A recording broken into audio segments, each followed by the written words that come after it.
We are the Gujarat Technological University. Since its inception over a decade ago, GTU has been empowering young and curating minds to realize their true potential. Over 4 lakh inspired students are enrolled with one of the premier academic universities in India. With more than 450 affiliated colleges in its fold operating across 5 zones of the state, GTU, the International Innovative University, your place to move forward.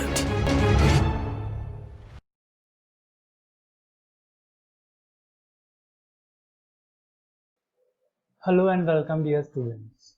Myself Dr. Dhaval Jadhav. Today in this video lecture, you will learn the basics of Servlet. So for that, I covered the topics like what is Servlet, tasks of Servlet, Servlet's life cycle, create and run servlets to generate plain text as well as HTML. So beginning with Servlet, servlets are programs that run on a web server or application server and act as a middle layer. It means we can say the servlets are nothing but a piece of code which acts as a middle layer between client or end user and databases or other applications. Servlets are Java Enterprise Edition technology mainly used to create dynamic websites, or we can say dynamic web applications. So now let's see the tasks performed by servlets. As a first task, servlet reads the explicit data which is sent by the client, or we can say end user. So what is explicit data? The data which is entered by end user or client is known as explicit data. For example, end user is filling one online registration form where he or she enters details like full name, address, enrollment number, semester, course, institute name, etc. So all these details is known as explicit data, which is entered by user in some HTML form, or you can say web page. So the servlet will read all this explicit data contained coming from HTML page or via web browser. Second, servlet is also read implicit HTTP request data which is sent by web browser. Example of implicit data: information about web browser, from where the request is coming, size of request data, port number, etc. All this information is considered as implicit HTTP request data, which servlet needs to read. So the third task is servlet generates results. Once the request has come, servlet performs certain operations to process the request. For this servlet, many times it communicates with databases, it may invoke some web services, and finally it generates result. In fourth step, servlet sends the explicit data back to the client. Once the result is generated, servlet returns the resulting data back to the client, or you can say end user, via web browser. It generates the results in various formats like HTML, XML, Excel, GIF, etc. depending on the request. So finally, as a final task, servlet sends the implicit HTTP response data back to the browser. Here, along with explicit result data, servlet is also responsible to return implicit response data like size of result generated, format of resulting data, etc. to the web browser. So all this information we can say the implicit HTTP response data, which is required to be sent back to the browser, or you can say end user. So these are the 5 main tasks which Servlet performs in general. So now let's see Servlet lifecycle. So moving ahead with Servlet lifecycle, we can say the Servlet lifecycle can be divided into 4 main parts, rather 4 main phases, which is namely load and instantiation, initialization, request handling, and destroy. Once the servlet is loaded and the instance of servlet is created, it is ready to accept requests which is coming from the web browser, or we can say end user. If we see all the phases one by one, then in the first phase, if the instance of the servlet does not exist, the web container performs 2 main tasks. First, it loads the servlet class. Second, it creates the instance of the servlet class. So what is web container? Web containers are the part of web server which are also known as servlet container that interact with Java servlets. Now in the second phase, which is known as initialization phase, where the web container initializes the instance of the servlet by calling init method. Once the instance of servlet is created, servlets are ready to accept any request which is coming from browser. The third phase is request handling phase. Here the web container invokes the service method passing 2 arguments that are request and response objects.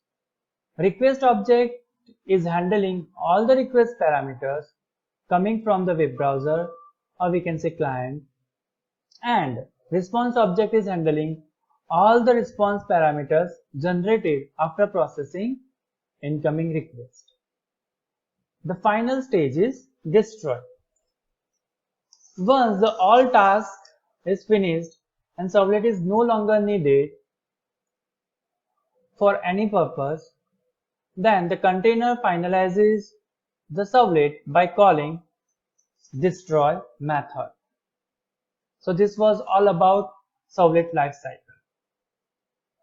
So now let's see how to create and run servlet to generate the plain text as well as to generate the HTML. So for this I am using NetBeans 8.2 and Glassfish web server.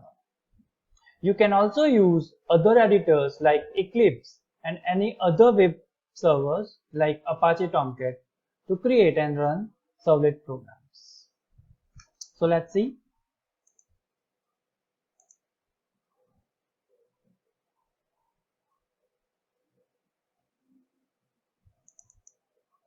So this is NetBeans. Click on File, click on New Project.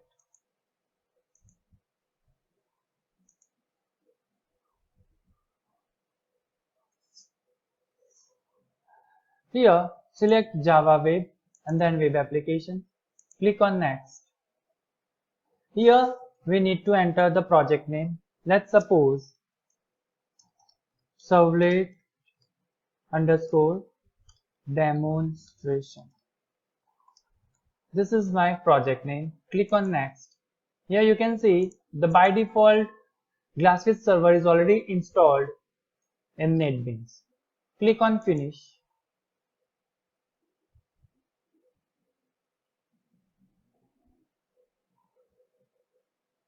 You can say Servlet demonstration project is created.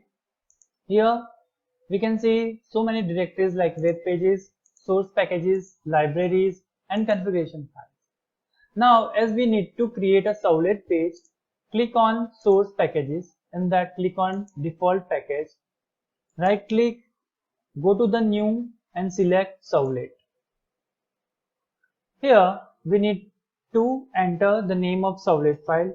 For example, I am giving the name my Servlet. As of now, you just click on finish. That will solve our purpose.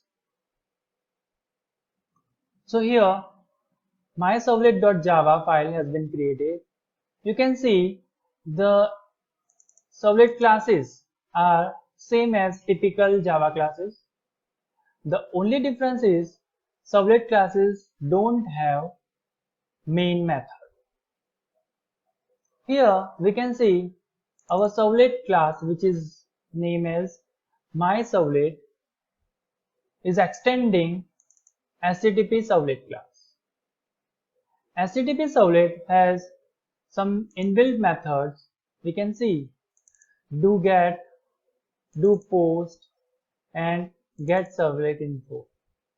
These are the inbuilt method of HTTP servlet. One more method which is written on top, that is process request. This method is having two arguments. One is request object and one is response object. Request object is of type HTTP servlet request and response object is of type HTTP servlet response. Here we will use the response object to return our result or response back to the client, or you can say server. So for that we already created the out object of printWriter class using response.getWriter method.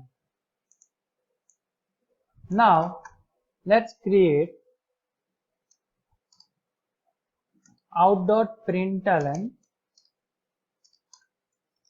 Into there write down welcome.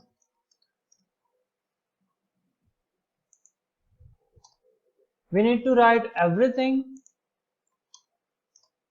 in double quotes whenever we are using out.println.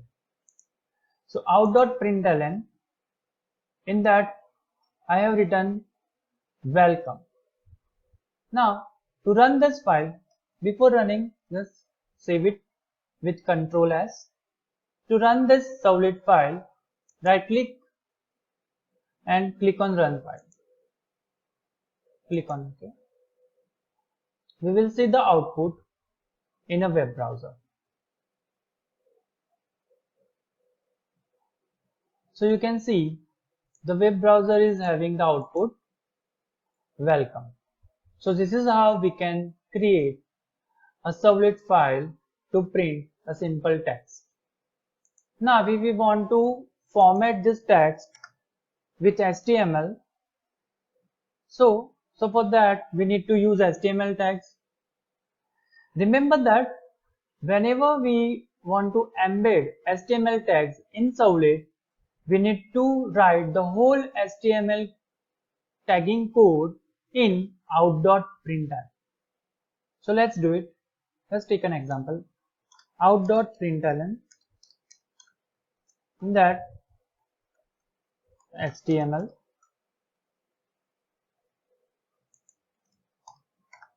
again out.println, in that body,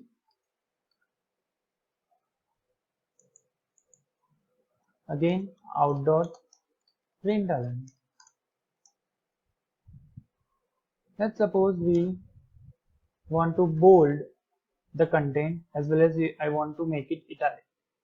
So B and I are the tags to make the content bold and italic. Now let's finish all the tags. We need to close this tag.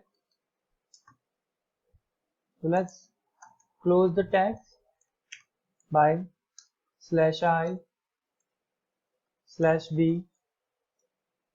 the same way /body,